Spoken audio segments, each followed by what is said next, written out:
गाजियाबाद के साथ बड़ा अपडेट बता दें। गाजियाबाद विधानसभा उपचुनाव में सपा के सिंह राज जाटव आगे चल रहे हैं। तो बड़ी खबर आपको बता दें, सपा के प्रत्याशी गाजियाबाद विधानसभा उपचुनाव में आगे चल रहे हैं। हालांकि अभी तक बीजेपी के प्रत्याशी संजीव शर्मा बढ़त बनाए हुए थे, आगे चल रहे थे, लेकिन अब जो आंकड़े निकल करके सामने आ रहे हैं उसके मुताबिक सपा के सिंह राज जाटव आगे चल रहे हैं। गाजियाबाद विधानसभा उपचुनाव में सपा के सिंह राज जाटव आगे चल रहे हैं। तो बड़ी खबर आपको बता दें, उत्तर प्रदेश के उपचुनाव जो 9 सीटों पर हो रहे हैं उसमें भी बेहद दिलचस्प तस्वीरें, बेहद दिलचस्प मोड़ नजर आ रहा है। गाजियाबाद में अभी तक उपचुनाव में बीजेपी के संजीव शर्मा आगे चल रहे थे, वहीं अब सपा के सिंह राज जाटव आगे चल रहे हैं, नजर आ रहे हैं। गाजियाबाद में सपा की बढ़त बनती हुई नजर आ रही है।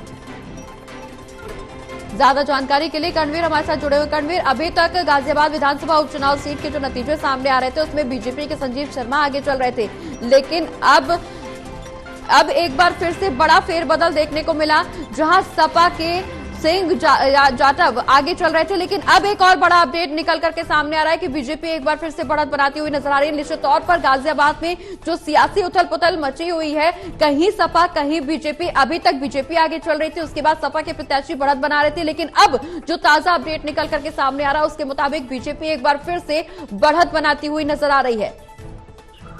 बिल्कुल, देखिए गाजियाबाद में 7वें राउंड की मतगणना है, उसका रिजल्ट सामने आ गया है। 7वें राउंड में बीजेपी करीब 24,000 वोटों से आगे है और दूसरे नंबर पर समाजवादी पार्टी के सिंह राज जाटव हैं, तीसरे नंबर पर बहुजन समाज पार्टी के हैं और 6-7 राउंड की ये मतगणना जो हो रही है, ये लगातार जो बैक टू बैक इसके आंकड़े आ रहे हैं, रुझान आ रहे हैं, अभी तक उन रुझानों में बीजेपी बढ़त बनाए हुए हैं और गाजियाबाद में 25 राउंड की मतगणना हुई है, 7 राउंड की मतगणना हो गई है, उनके रुझान, उनके नतीजे आ गए हैं और अभी तक के जो रुझान, जो 7 राउंड के नतीजे हैं, उनके रुझान हैं, उसमें बीजेपी को भारी बढ़त मिलती दिख रही है। करीब 24 से 25,000 मतों से इस वक्त बीजेपी आगे चल रही है, बीजेपी के संजीव शर्मा गाजियाबाद में।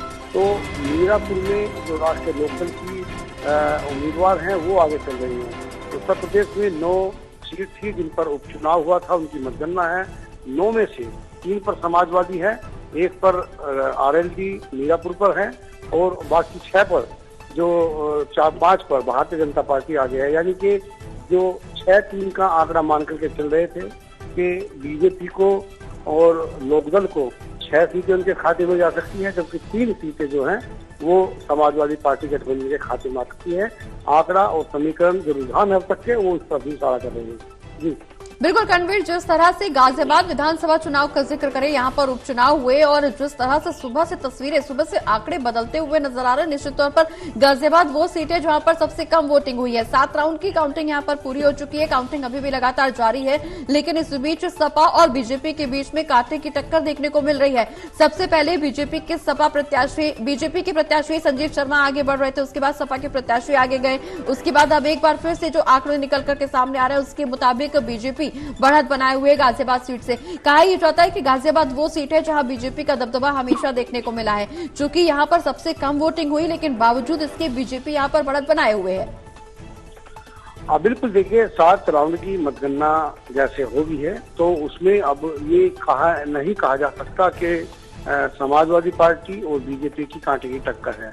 स्टार्टिंग में जो पहले राउंड थे उनमें लगा था कि कांटे की टक्कर है, लेकिन जैसे जैसे मतगणना होती जा रही है, राउंड बढ़ते जा रहे हैं, एक तरफा बीजेपी को भारी जो है बहुमत मिलता जा रहा है। गाजियाबाद में 7 राउंड की मतगणना के बाद करीब 24 से 25,000 मतों से आगे है और जो समाजवादी पार्टी के उम्मीदवार सिंह राज जाटव हैं वो करीब 60,000 से भी नीचे हैं।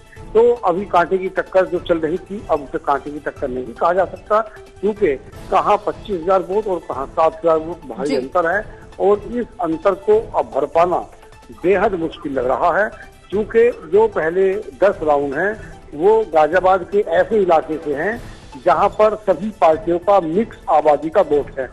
जो कैला भट्टा क्षेत्र है, जो शहर का पुराना हिस्सा है जिसमें विजयनगर आता है, प्रताप बिहार आता है, राहुल बिहार आता है, या फिर नोएडा से लगा हुआ जो ये इलाका है राहुल बिहार आदि, इसमें मिक्स आबादी के वोट हैं और पूर्वांचल के वोट बहुत ज्यादा हैं, यादव वोट भी बहुत ज्यादा हैं, दलित वोट भी हैं, मुस्लिम वोट भी हैं और सभी पार्टियों के वोट हैं।